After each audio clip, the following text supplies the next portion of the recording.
warahmatullahi ta'ala wabarakatuh. Halo sahabat Al-Aqidah Channel. Berjumpa lagi dengan saya, Lela Melia, mahasiswa STAI Al-Aqidah Al-Hashimiyah Jakarta, semester 6 dari Prodi Hukum Ekonomi Syariah. Pada hari ini, kita akan berbincang seru bersama salah satu mahasiswa kampus Al-Aqidah yang menjadi Duta Baca tingkat Provinsi Jawa Barat loh teman-teman.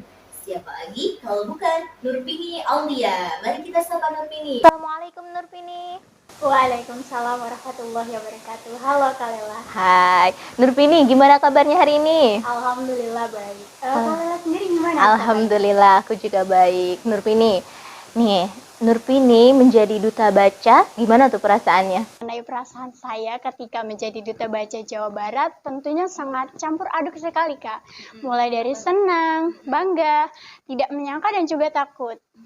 Senang karena saya dapat menemukan relasi pertemanan yang baru dan luas, yang tentunya saya menemui lingkungan yang memang berkompeten dan berpengalaman di bidang literasi. Bangga karena akhirnya saya bisa sampai pada titik ini, yaitu di saat saya menjadi delegasi Kabupaten Bekasi untuk Duta Baca tingkat provinsi. Awalnya saya masih tidak menyangka karena jujur saja sebelum saya menjadi duta baca, kegiatan atau keseharian saya adalah hanya rebahan, bermain sosmed, kemudian kuliah online. Namun dari sini saya berpikir bahwasanya saya tidak bisa terus-menerus seperti ini. Saya harus membuat gebrakan dan memulai untuk mengembangkan minat dan bakat saya. Kemudian saya takut tidak bisa mengemban tugas dengan baik karena bagaimanapun juga menjadi seorang Duta Baca Jawa Barat adalah amanah yang sangat besar. Iya, yang harus dijaga dan dijalankan karena ini bukanlah sebuah gelar ataupun hanya sekedar selempang, melainkan tentang bagaimana kita bisa bermanfaat di masyarakat. Seperti itu Kak Lela. Sejauh ini nih, dari prestasi yang Nurpini dapatkan, apa aja sih kalau boleh tahu? Iya, alhamdulillah untuk prestasi saya memiliki beberapa, baik itu bidang akademik ataupun non akademik ya Kak. Mulai dari saya duduk di bangku sekolah dasar hingga menjadi mahasiswa saat ini. Di tahun 2017 saya pernah mendapatkan juara 3 lomba membaca Undang-Undang Dasar 1945. Oh iya, dari dulu berarti ya? Iya, kemudian di tahun 2019 saya lahir menjadi juara 2 lomba menulis esai sejarah tingkat SMA dan SMK Kabupaten Bekasi yang diadakan oleh Dinas Perpustakaan Kabupaten Bekasi. Kemudian di bulan November 2021 kemarin saya kembali mengikuti perlombaan atau kompetisi yang diadakan oleh Disarpus Kabupaten Bekasi. Namun dalam konteks yang berbeda, yakni dalam rangka pemilihan Duta Baca Kabupaten Bekasi dan alhamdulillah menjadi juara 3. Hingga akhirnya saya terpilih nih Kak untuk lanjut ke tingkat provinsi gitu. Namun dari beberapa prestasi yang pernah saya miliki, menurut saya yang paling berkesan adalah ketika saya menjadi seorang mahasiswa saat ini. Iya, karena saya mampu mengembangkan minat dan bakat saya dalam bidang jurnalistik dan broadcasting.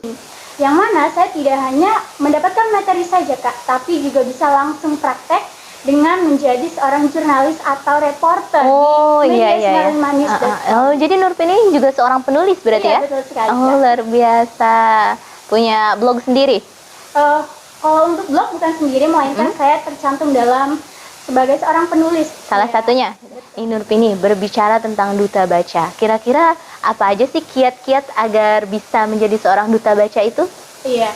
Mengenai kiat-kiat menjadi seorang duta baca tentulah tidak mudah dan tidak terlalu sulit karena ada beberapa kegiatan yang harus kita lewati mulai dari pembekalan, pemberkasan, tes tertulis ataupun pengetahuan, wawancara terbuka, challenge, tugas media sosial dan masih banyak lagi serangkaian kegiatan yang harus kita lewati dengan sebaik-baiknya. Dan untuk di tingkat provinsi sendiri ya Kak, saya harus melewati kegiatan seleksi di Kabupaten Bekasi, seperti itu Kak. Berarti banyak suka dan dukanya juga ya? Dan satu lagi nih Kak, attitude sangat diperlukan sekali dalam pemilihan duta baca karena bagaimanapun juga seorang duta baca harus bisa menjadi panutan terbaik di masyarakat. Iya betul sekali ya. Berarti banyak sukanya banyak dukanya kayak gitu. Sukanya ya kayak tadi gitu, dukanya kayak apa tuh? Kalau dukanya tersendiri mungkin saya terkendala di jarak, waktu, dan tenaga. Karena kebetulan saya ini berdomisili di Tambun Utara, yang mana dominan letak geografisnya itu lebih dekat kepada kota Kota Bekasi daripada ke daerah Cikarang. Kenapa? Karena di beberapa kesempatan ataupun kegiatan Paguyuban Duta Baca Kabupaten Bekasi ini mengadakan kegiatan di Perpustakaan Kabupaten Bekasi yang berada di Cikarang Selatan gitu. Jadi mungkin jarak waktu atau jarak tempuh adalah kurang lebih 1 jam 30 menit untuk saya bisa sampai di tempat tujuan itu. Nah, jadi dari situ saya juga harus mengorbankan tenaga dan waktu saya harus bisa membagi di mana saatnya saya menjadi seorang duta baca, menjadi seorang mahasiswa, guru, teman, dan juga anak gitu. Jadi benar-benar harus rela berkorban. Nih, yang kita tahu ya, termasuk saya pribadi gitu ya. Seorang duta baca itu kayak orang yang rajin baca, benar gak sih? Bisa dibilang benar dan bisa dibilang juga tidak terlalu benar ya. Karena memang poin utama duta baca itu kan mengajak seseorang untuk giat membaca. Tapi seorang duta baca juga tidak melulu dikaitkan dengan kutu buku. Jadi apa aja? Karena seorang duta baca adalah seseorang yang menjadi penyambung lidah masyarakat kepada pemerintah atau sebaliknya pemerintah kepada masyarakat gitu.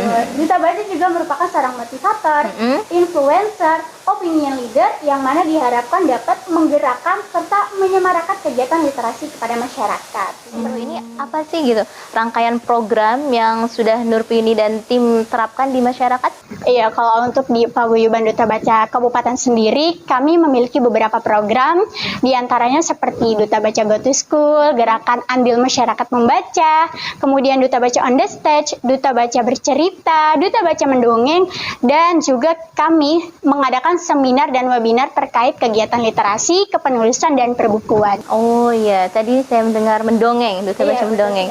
Berarti itu sasarannya anak kecil ya? Iya, anak kecil. Iya, berarti tujuannya menanamkan cinta baca dari kecil ya, betul, dari dini. Iya, luar biasa. Nah, kira-kira nih Nurpini, ada gak sih kesan dan pesan untuk memotivasi orang-orang yang di luar sana agar bisa berprestasi seperti Nurpini, bisa bermanfaat di kalangan masyarakat? Iya, baik. Kalau untuk pesannya tersendiri mungkin ketika kita ingin melakukan sesuatu itu jangan pernah takut. Lebih baik kita mencoba dan gagal daripada tidak pernah mencoba sama sekali. Karena dari situ kita tidak akan tahu di mana letak kemampuan kita gitu. Dan kalaupun mungkin kita gagal pada awalnya, jadikan kegagalan itu sebagai kunci utama atau kunci awal kita untuk melaju ke tingkat selanjutnya yang lebih baik gitu. Hingga akhirnya suatu saat nanti kita akan terakhir sebagai pemenang sejati. Iya, kalau untuk sarannya tersendiri mungkin untuk kita menjadi mahasiswa ataupun seseorang yang berprestasi, Dika, kita tidak boleh terlalu mendengarkan omongan orang lain. Karena ketika orang lain meragukan kemampuan kita, boleh jadi saat itu mereka takut kalau kita akan berhasil di kemudian hari. Maka dari itu, dari cercaan, kemudian makian yang kita dapatkan dari orang lain, kita harus buktikan gitu bahwa kita tidak seperti apa yang mereka bicarakan. Seperti itu. Iya, be yourself because it's your life. Jadi diri sendiri ya. Iya. Sekarang kan Nurpini ini kuliah di Style Al-Aqidah ya. Iya, betul. Kebetulan ngambil jurusannya juga komunikasi penyiaran Islam. Luar biasa, berarti sesuai ya dengan skill dan jurusan. Saya merasa memang jurusan yang saya ampu saat ini adalah sangat sesuai dengan minat dan bakat saya. Karena jika kita lihat dari lomba-lomba yang pernah saya ikuti sebelumnya itu kan berkaitan dengan komunikasi, public speaking, dan juga sosial. Maka dari itu saya ingin mengembangkan potensi itu dalam diri saya agar di kemudian hari mungkin saya bisa mengikuti kompetisi lainnya. Ngomong-ngomong nih, Nurpini tahu dari mana sih kampus Style Al-Aqidah Al-Syariah ini? Baik, sejujurnya ya, saya baru mengetahui kampus Style Al-Aqidah ini dalam rentan waktu 3 bulan sebelum saya mendaftar sebagai mahasiswa. Karena memang sebelumnya saya tidak pernah tahu gitu. Jangankan tahu, namanya saja mungkin baru pernah saya dengar saat ini. Saya tidak tahu tempatnya di mana, gedungnya seperti apa, atau lingkungannya seperti apa gitu.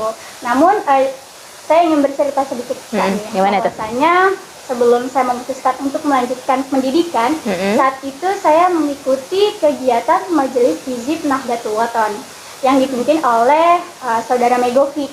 Nah, kebetulan Megovic ini kan kuliah di STAI Al-Aqidah jurusan Hukum Keluarga. Dari situ saya cerita dengan beliau bahwasanya saya ingin melanjutkan ke perguruan tinggi gitu, tapi saya terhambat dalam bidang finansial gitu. Jadi saya bingung, apalagi saya mendapatkan tuntutan dari orang tua bahwasanya saya harus bekerja terlebih dahulu gitu baru bisa melanjutkan kuliah. Jadi dari situ benar-benar dilema gitu. Pasti ini tuh.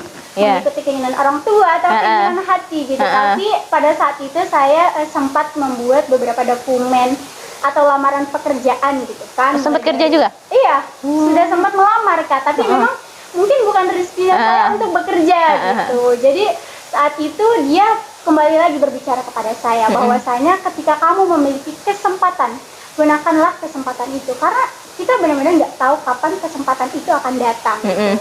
Mungkin tahun depan, 1, 2, 3 atau bahkan 5 tahun kemudian baru datang kesempatan. Betul banget. Iya. Jadi waktu itu saya pernah mengirim video reportase pada saat mengikuti lomba esai sejarah. Nah, video ini dikirimkan kepada Tuan Guru Kiai Haji Muslihan Habib. Nah, kebetulan adalah Ketua STAI Al-Aqidah ya teman-teman. Iya, jadi mungkin dari video tersebut Ustadz Muslihan ini bisa melihat bakat ataupun ada kemampuan dalam diri saya yang bisa dikembangkan gitu. Jadi waktu itu beliau bilang bahwasanya akan membantu saya dalam proses masuk di STAI Al-Aqidah ini Kak gitu. Kemudian saya setuju untuk mendaftar menjadi mahasiswa dan kebetulan saya juga terpilih menjadi salah satu mahasiswa penerima bidik misi atau KIPKA 2020. Ini ada bidik misi ya teman-teman, jadi jangan khawatir ya untuk kalian yang berprestasi seperti Nurpini. Iya, dan terkendala finansial insya Allah akan terbantu dengan adanya bidik misi ini. Betul sekali. Gimana sih kesan Nurpini gitu berkuliah di Style Al-Aqidah ini? Iya.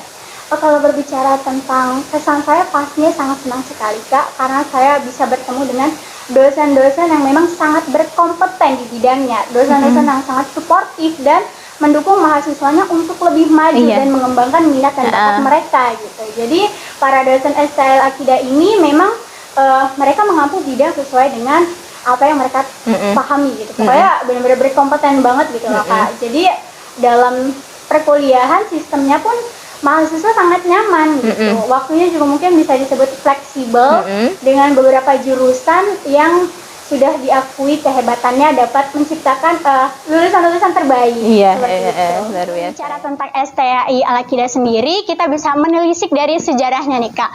Bahwasanya dulu kampus ini pernah dipimpin langsung oleh orang nomor 1 di Indonesia ya Kak.